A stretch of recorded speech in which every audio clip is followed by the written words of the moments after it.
உலகத்திசெங்கும் பறந்து வாழுகின்ற டான் தொலைக்காட்சியினுடைய நேயர்களுக்கு வணக்கம். சங்கப்பலகையினுடைய படித்ததில் சுவைத்தது என்ற இந்த நிகழ்ச்சியினூடாக வாசிப்பு மாதத்தினுடைய நிறைவு பகுதியிலே உங்களை சந்திப்பதிலே மகிழ்ச்சி அடைகின்றேன். அந்த வகையில் இந்த மாதம் முழுவதுமாக வாசிப்பு மாதம் நகர்ந்து கொண்டிருப்பதனால் அதிக அளவான இலக்கிய பிரதிகளோடு உங்களை நான் சந்தித்து வருகின்றேன். பல்வேறு வகையான இலக்கிய பிரதிகள் இந்த காலப்பகுதியில் கூட எமது மண்ணிலிருந்து வெளிவந்து கொண்டிருக்கின்றன. எனவே ஒரு ஆரோக்கியமான வாசிப்பு சூழலை நோக்கி நாங்கள் நகர்ந்து கொண்டிருக்கிறோம் என்று கொள்ள முடியும் என்றாலும் கூட வாசிப்பவர்களின் எண்ணிக்கையை அதிகரிக்க வேண்டிய மிகப்பெரிய ஒரு கடமையும் பொறுப்பும் எங்களுக்கு முன் இருக்கின்றது. அந்த வகையில்தான் இன்றைய தினமும் கூட பல்வேறு வகையான இலக்கிய பிரதிகளை நான் உங்களோடு அறிமுகம் செய்ய இருக்கின்றேன். அதற்கு முன்பதாக இந்த மாதத்திலே சிறப்பான ஒரு நிகழ்ச்சி இங்கே நிகழ்ந்திருக்கிறது. குறிப்பாக சத்தியமனை நூலகத்தின் ஏற்பாட்டிலே இந்த வாசிப்பு மாதத்திலே இலங்கையைச் சேர்ந்த சிறுவர் இலக்கிய படைப்பாளிகள் பெருமளவுக்கு அநேகரை ஒன்றிணைத்து சிறுவர் இலக்கிய படைப்புகள் பல வெளிவந்திருக்கிற அதே நேரம் சிறுவர்களுக்கான ஒரு வாசிப்பு நூலகமும் திறக்கப்பட்டிருக்கிறது என்ற அந்த நல்ல செய்தியோடு அந்த நல்ல செயற்பாடுகள் தொடர வேண்டும் என்ற வாழ்த்துக்களோடு நான் இன்றைய படித்ததில் சுவைத்தது என்ற இந்த நிகழ்ச்சிக்குள் நுழைகிற போது என்னுடைய கைவசம் நிறைய நூல்கள் இருக்கின்றன. குறிப்பாக இன்று சொல்லப்போகின்ற நூல்கள் மிக அண்மையிலே வெளிவந்து கவனிப்புக்குரிய நூல்களாக சஞ்சிகைகளாக இருக்கிற சில விஷயங்களை உங்களோடு நான் பகிர்ந்து கொள்ள இருக்கிறேன். பொதுவாக இன்றைக்கு நூல்களை எழுதுபவர்கள் அல்லது நூல்களை ஏன் வாங்க முடியாமல் இருக்கிறது என்றால் அதனுடைய விலை, நூல்களினுடைய விலை என்பது இன்றைக்கு ஒரு பன்மடங்காக அதிகரித்திருக்கிற நிலையில் அதிக பக்கங்களில் நூல்களை எழுதுகின்ற போது சில வேளை அந்த நூற்பிரதிகள் அதிகளவானோரை சென்றடைய முடியாத ஒரு நிலை இருக்கிறது. எனவே பக்கங்களை குறைத்து விலைகளை ஓரளவுக்கு கட்டுப்படுத்தி எழுதப்படுகிற நூல் முயற்சிகள் பெரிதும் வரவேற்பை பெற்று வருகின்றன. அப்படியான முயற்சிகள் தமிழ்நாட்டிலும் நிகழ்ந்து கொண்டிருக்கின்றன. எமது மண்ணிலும் கூட அத்தகைய முயற்சிகள் இருக்கின்றன. குறிப்பாக இங்கே மைக்கேல் கொலினினுடைய எழுதி தீரா பிரியங்கள் என்ற ஒரு கைக்கடக்கமான ஒரு நூல், ஒரு வகையிலே அவருடைய மனைவியினுடைய படத்தை அட்டைப்படமாக தாங்கி நின்றாலும் அதற்குள்ளே அவர் காதல் சார்ந்த உணர்வுகளை பேசுவதாக இந்த ஒரு கவிதை சார்ந்த நூலை மிக எளிமையாக படைத்திருக்கின்றார். அதுபோல குருநாத சுவாமி பிள்ளை விடு தூது என்ற ஒரு வரலாற்று பொக்கிஷமான நூல் மிக கைக்கடக்கமாக வந்திருக்கிறது. இப்படி பல நூல்களை நான் சொல்லலாம். இவற்றை நான் ஏன் காட்டுகிறேன் என்றால் ஒரு கைக்கடக்கமான நூல் அமைப்பிலும் கூட ஆரோக்கியமான பல நூல்களை நாங்கள் படைக்க முடியும். இவற்றுக்கு அப்பால் நான் ஏற்கனவே சொன்னது போல 31 நூல்கள் மலர்ந்து கொண்டிருக்கின்ற பணியிலே ஜீவநதி பதிப்பகம் ஈடுபட்டு கொண்டிருக்கிறது. அந்த பதிப்பகம் வெளியிட்டிருக்கக்கூடிய ஒரு சில நூல்களை உங்களுக்கு இன்றைய நிகழ்ச்சியிலே நான் உங்களோடு பகிர்ந்து கொள்ளலாம் என்று எண்ணுகிறேன்.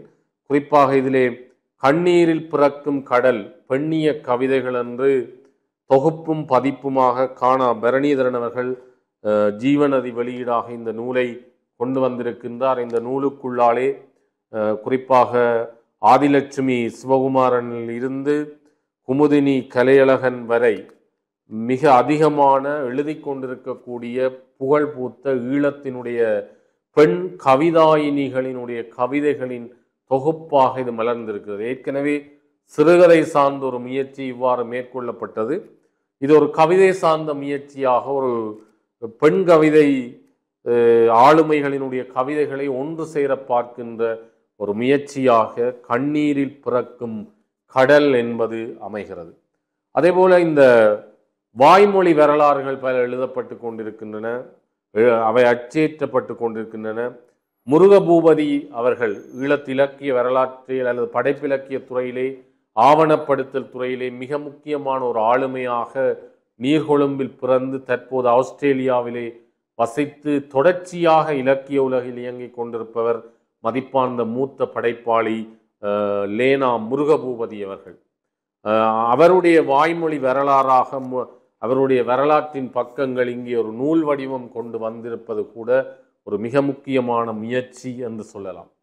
அதுபோல இங்கே இதை தாண்டி பார்க்கிற போது அண்மையில் வந்த ஒரு வித்தியாசமான சில முயற்சிகள், குறிப்பாக தியாக் காண்டீபன் அவர்களால் எழுதி வெளியிடப்பட்டிருக்கக்கூடிய அமெரிக்க விருந்தாளி என்ற சிறுகதைகளினுடைய தொகுப்பு. யாழ்ப்பாண பல்கலைக்கழக தமிழ்துறையிலே என்னோடு ஒன்றாக கல்வி கற்ற நண்பர் இவர். தற்போது அமெரிக்காவிலே வசித்து கொண்டிருக்கின்றார். தமிழ்துறை கூடாக பயணித்து இன்றைக்கு வேறு துறைகளுக்கு கூடாகவும் பயணித்து கல்வி உலகிலும் தன்னை நிலைநாட்டி கொண்டிருக்கிற ஒரு அற்புதமான படைப்பாளுமை கொண்டவர்.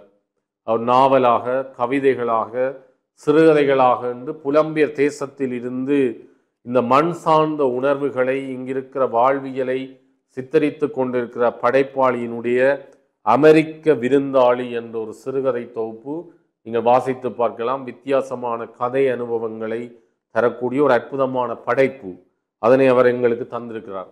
இதே நான் இங்கே பல்வேறு இடங்கள் சார்ந்த அல்லது வகை சார்ந்த நூல்களை உங்களுக்கு காட்சிப்படுத்துகிறேன் என்றால், வாசிப்பதற்கு நூல்கள் பல்வேறு திசைகளில் இருந்தும் வந்து கொண்டிருக்கின்றன. அது புலம்பியர் தேசமாக இருக்கலாம், கிழக்கு மாகாணமாக இருக்கலாம், மலையகமாக இருக்கலாம், தமிழ்நாடாக இருக்கலாம். இப்படி பல்வேறு திசைகளில் இருந்தும் வந்து கொண்டிருக்கிற நல்ல நூல்களை நாங்கள் வாசிக்கின்ற ஒரு பண்பாட்டை உருவாக்கி கொள்வதற்கு இந்த வாசிப்பு மாதம் ஒரு விழிப்புணர்வை எங்களுக்கு தந்திருக்கும் என்று நான் நம்புகிறேன். எனவேதான் இந்த நூல்கள் குறித்தான அறிமுகங்களை நான் வேகமாக நகர்த்தி கொண்டிருக்கிறேன். காரணம், இந்த பகுதியோடு நாங்கள் வாசிப்பு மாதத்தை நிறைவு செய்ய இருக்கிறோம். அதற்கு பிற்பட தொடர்ந்தும் நாங்கள் வளமை போன்ற எங்களுடைய நிகழ்ச்சியிலே வருகின்ற நூல்கள் குறித்த அறிமுகங்களோடு நாங்கள் தொடர இருக்கின்றோம்.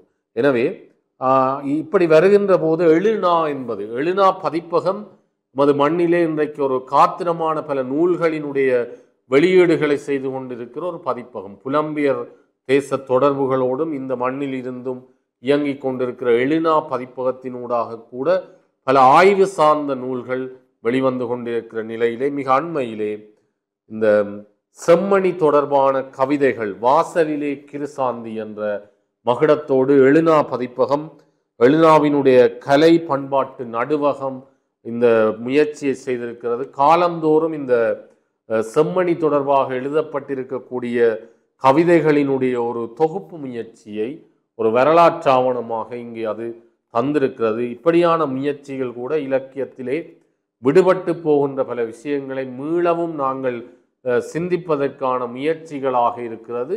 நினைக்கிறேன் பல முயற்சிகள் நடந்து கொண்டிருக்கிறது. குறிப்பாக கிளிநொச்சியிலே மிக அண்மையிலே நடந்த ஒரு பண்பாட்டு விழாவிலே 46,000 தமிழ் சொற்கள் தொகுத்து வெளியிடப்பட்டிருக்கின்றன. தூய தமிழ் சொற்களை நாங்கள் இழந்து கொண்டிருக்கிறோம். இன்றைக்கு பிறமொழி கலப்பு என்பது எங்களுக்குள்ளே ஊடுருவி இருக்கிற நிலையில் எது தூய தமிழ் என்பதை நாங்கள் அடையாளப்படுத்துவதற்காக 46,000 சொற்களோடு அந்த ஒரு கையேடாக, தூய தமிழ் சொல் கையேடாக அது மலர்ந்திருக்கிறது. எனவே இப்படி பல முயற்சிகளை செய்கிறவர்கள் இன்றைக்கு எங்கள் மண்ணிலே வாசிப்பை அல்லது அது சார்ந்த விடயங்களை இன்னும் பல தளங்களுக்கு நகர்த்துகிறார்கள் என்று சொல்லலாம். அந்த புத்தகத்துக்கு அப்பால் என்னிடம் இருப்பது மண்ணில் மலர்ந்தவை, கலாநிதி சூனா குணேஸ்வரன் அவர்களினாலே எழுதப்பட்ட இலக்கிய கட்டுரைகளினுடைய தொகுப்பாக மலர்ந்திருக்கிற மண்ணில் மலர்ந்தவை என்பது இலக்கிய உலகிலே எப்பொழுதும் ஒரு தொடர்ச்சியான இயக்கம் என்பது முக்கியம். அப்படி இயங்கிக் கொண்டிருக்கிற நண்பர்கள் மத்தியிலே மிக முக்கியமான ஒருவர் குணேஸ்வரன் அவர்கள்.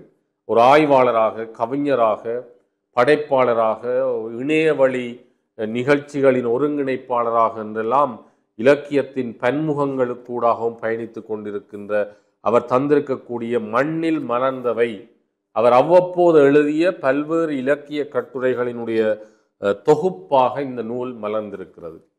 இதற்கு அப்பால் நூல் வரிசையிலே நிறைவாக பார்க்கக்கூடியதாக இருக்கிறது. பொதுவாக இலக்கியங்கள் தான் மலர்ந்து கொண்டிருக்கிற எங்கள் மண்ணிலே ஒரு வித்தியாசமான அரசியல் பிரதி ஒன்று மிக அண்மையிலே மலர்ந்திருக்கிறது. இந்த மண்ணினுடைய மூத்த பத்திரிகையாளராக விளங்குகிற வீரகத்தி தனபாலசிங்கம் ஐயா அவர்கள் எழுதியிருக்கக்கூடிய தமிழ் தேசியவாத அரசியலின் எதிர்காலம் என்ற இந்த நூல் ஒரு புதிய வெளிச்சத்தை, புதிய வாசிப்பு தேடலை எங்களுக்கு தருகிறது. தினக்குரல் உட்பட பல்வேறு இலங்கையினுடைய பல்வேறு பத்திரிகைகளிலும் மிக மூத்த ஒரு பத்திரிகையாளராக பல அனுபவங்களை கொண்டிருக்கக்கூடிய ஒருவர், கரவட்டி மண்ணைச் சேர்ந்தவர். அந்த வகையிலே அவர் ஒரு மிக முக்கியமான பத்திரிகையாளர். காய்தல் உவத்தல் இன்றி எதையுமே நடுநிலையோடு நின்று நேர்பட பேசுகின்ற ஒருவராக நாங்கள் அவரை பார்க்கிறோம். அந்த வகையிலே அவர் இங்கே கருப்பு ஜூலைக்கு பிறகு கடந்துவிட்ட 42 வருடங்கள் 13வது திருத்தத்தை தமிழர்கள் என்ன செய்ய போகிறார்கள் என்று பல்வேறு வகையான சிந்தனைக்கு, அதாவது எங்களுடைய வாழ்வியல் சார்ந்த, அரசியல் சார்ந்த நிலை சார்ந்து சமகால வெளிப்பாடுகளினுடைய தமிழ் தேசியவாத அரசியலின் எதிர்காலம் என்று சிந்திக்க வைக்கிற ஒரு நூலை எங்களுக்காக தந்திருக்கின்றார். இதற்கு அப்பால் என்னிடம் 2 சஞ்சிகைகள் இருக்கின்றன. நான் ஏற்கனவே இந்த நிகழ்ச்சியிலே அடிக்கடி சொன்னதைப் போல இன்றைக்குத்தான் அவை கைகளில் கிடைத்திருக்கின்றன. அந்த வகையிலே அவற்றையும் உங்களோடு பகிர்ந்து கொள்ள வேண்டும். அறிந்திரன், நான் ஏற்கனவே சொன்னேன், மீண்டும் வருமா அறிந்திரன் என்று. மீண்டும் வந்திருக்கிறது அறிந்திரன் என்ற மகிழ்ச்சி இருக்கிறது. வாசிப்பு மாதத்தில் அது நிகழ்ந்திருக்கிறது.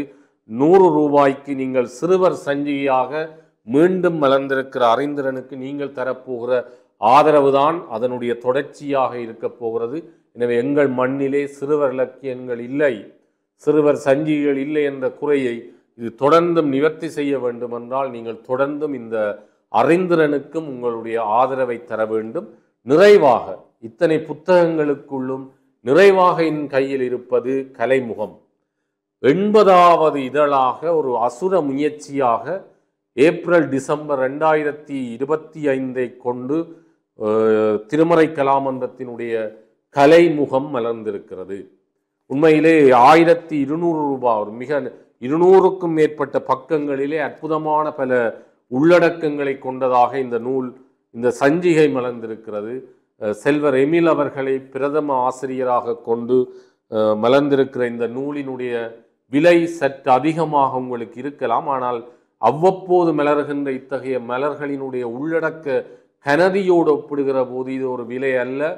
இது உண்மையில் விலை மதிக்க முடியாத ஒரு பொக்கிசமான வேலையைத்தான் திருமறை கலாமன்றமும் செல்வர் எமில் அவர்களும் இங்கே செய்திருக்கிறார்கள். அந்த வகையிலே அற்புதமான பல கட்டுரைகள், கவிதைகள், சிறுகதைகள், பத்தி எழுத்துக்கள் என்று பக்கந்தோறும் புரட்டுகின்ற போது வாசிப்பினுடைய எல்லைகளுக்கு எங்களை கொண்டு செல்லுகிற பல புதிய விடயங்கள் சார்ந்த புதிய தரிசனங்களை தரக்கூடியதாக கலைமுகமும் மலர்ந்திருக்கிறது என்ற செய்தியோடு உண்மையில் நிறைய பேச முடியும். நேரம் போதிய அளவாக இல்லை. இவ்வளவு விடயங்களையும் உங்களோடு நான் இன்றைக்கு வாசிப்பு மாதத்தினுடைய நிறைவாக அமைகிற இந்த படித்ததில் சுவைத்தது என்ற நிகழ்ச்சியிலே பகிர்ந்திருக்கிறேன். ஒட்டுமொத்தமாக பார்க்கிற போது இந்த வாசிப்பு மாதம் பல பிரதிகளை உங்களிடம் கொண்டு வந்து சேர்த்திருக்கிறது. தயவு செய்து வாசகர்களே இவற்றை வாங்கி வாசியுங்கள். வாசிப்பதன் ஊடாகவே ஒரு புதிய சமுதாயத்தை நாங்கள் படைக்க முடியும். எங்களை சூழ இருக்கிற வன்முறைகள் ஒழிய வேண்டுமென்றால் நல்ல வாசிப்பாளர்களை இந்த மண்ணிலே மலரச் செய்ய வேண்டும். அதற்காக நாங்கள் அனைவரும் சேர்ந்துழைப்போம் என்ற செய்தியோடு இவ்வாற சங்கப்பலகையினுடைய படித்ததில் சுவைத்தது என்ற இந்த நிகழ்ச்சியில் இருந்து விடைபெற்றுக் கொள்கின்றேன். நன்றி, வணக்கம்.